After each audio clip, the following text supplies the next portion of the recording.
invited in the bad energy that would create that kind of relationship. Everyone who doesn't want to be conscious just kind of repeats the same old stupid patterns. Yeah. And if you let that into your life and you just maintain and enable those kind of thoughts, you never end up with fulfillment. You just end up with a short-term solution. You end up with problems. So do you feel you were not 100% honest with her? So then I also understand that both of you refused to live with each other before you got married. I understand that you definitely didn't want to do that. You wanted to have it. No, it wasn't that. It was she was raised Mormon and I was raised Mormon, and in the Mormon religion you get married, then you move in with each other. Yes, well, everybody should do that. That's actually all religions. That's what she felt was right, and I loved her, so I just went with that. And when we did get married, then we did move in with each other.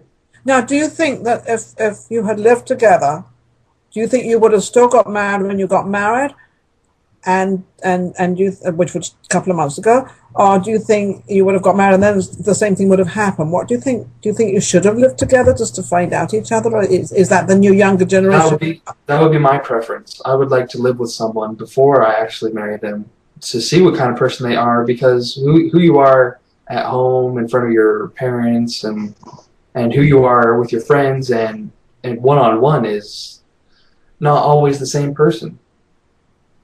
No, and obviously, is that what was the greatest difference that you both came up against? What was it? The greatest difference is the willingness and the want to be conscious. I am very determined to be conscious, and her goal in life is to have fun and have a good time, be a young girl and have fun.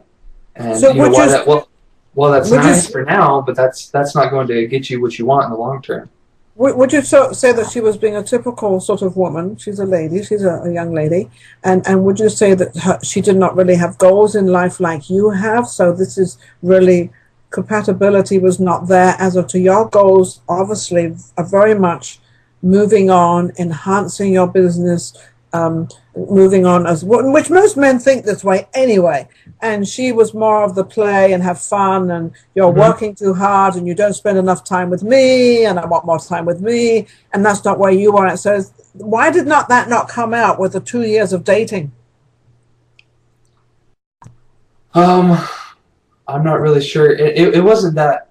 I guess her reasoning wasn't that I was working too hard. It was I wasn't working enough. When I first started this internet development business, I didn't have a whole lot of clients and I wasn't making a whole lot of money.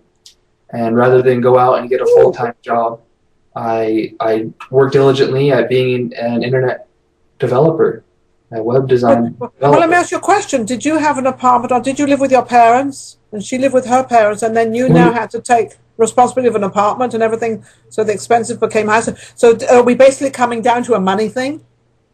I think that's what it is for her, yeah, a money thing. I wasn't able to provide a good time because I didn't have the money to do so, and that's what she wants.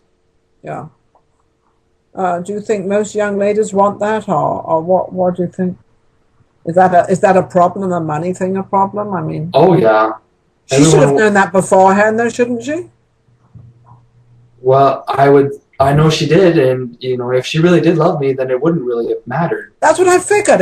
If you two were really, really in love, and she really loved you, that would not come into effect. I mean, I got married to a guy that's been divorced a couple of times, and I have to say he didn't have any money, but we were, and it didn't matter because our love and where we both wanted to go. And I was a little older than 24, and where we wanted to go was compatible. But we didn't have any money. It didn't really matter. So, but you feel that the money side of it was definitely the problem. Yeah, that was. Okay. What advice would you give the younger generation of what you did everything right? You dated for a couple of years. You didn't live with each other. You respected each other's families. You respected each other. And then you get married, and this is this beautiful wedding, and everything's fabulous and wonderful. And then all of a sudden, boom, after doing the right thing. How do you feel? How do I feel? Yeah.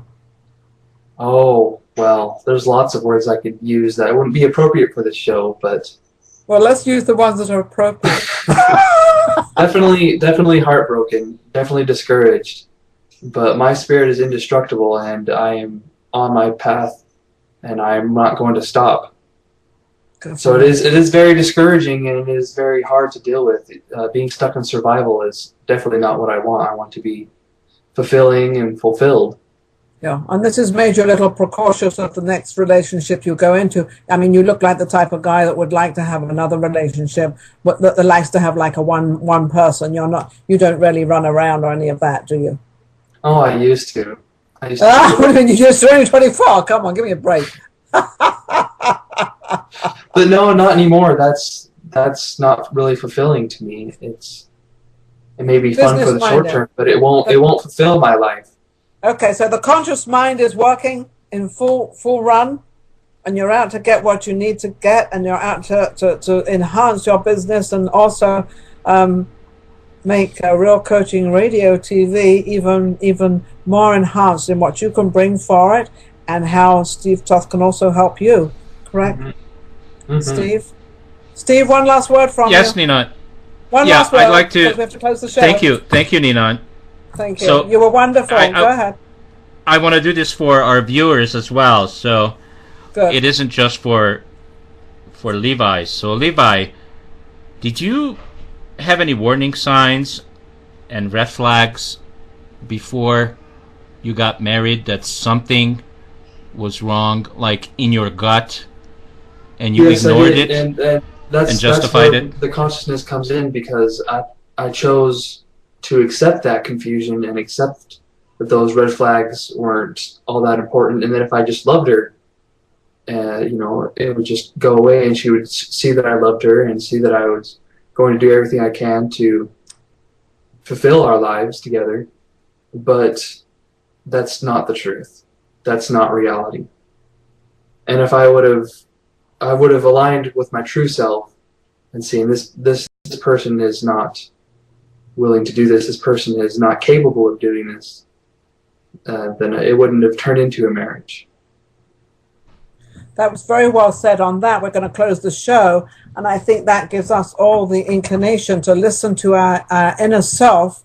Watch out for those red flags and don't ignore them. There are definitely 100% warnings out there on whomever you meet, whether you like them or don't like them, or something happens. That is definitely a warning sign. Now, so many of us don't want to listen or don't want to see that warning sign. But if only Levi had seen that and actually accepted it with his conscious mind, instead of sort of saying, well, I'm going to be honorable, we're going to get married, all the arrangements. And I think probably because of all the arrangements and everybody else, he felt obligated that even though he had these warning signs, he just felt that he couldn't let anybody down. And so his conscious mind was telling him one thing, and what he did was something else. So, hey, out there, guys, everybody, my audience, please listen to your conscious mind. Be conscious of what's going on out there. It's an awesome life when you are. It just gets better and better and better. You can get in touch with me and also go to www.kidstalk.org and check out what we're all up to and what we're doing. Thank you for the Real Coaching Radio and TV and networking. Steve Toth, you are incredible. Levi, I love you. You're awesome. Thank you. Thank you very much. Keep getting my webpage out there. Okay, thanks a lot to my audience and to all the supporters. Thank you very much. We'll see you soon. Today's podcast is brought to you by ObesityHotline.com, the silent killer, providing support and encouragement in the prevention of this rising epidemic. Featuring the Body by Vi Challenge. Is there a quick answer to the question? Go to www.obesityhotline.com. You're listening to Real Coaching Radio, building a positive network.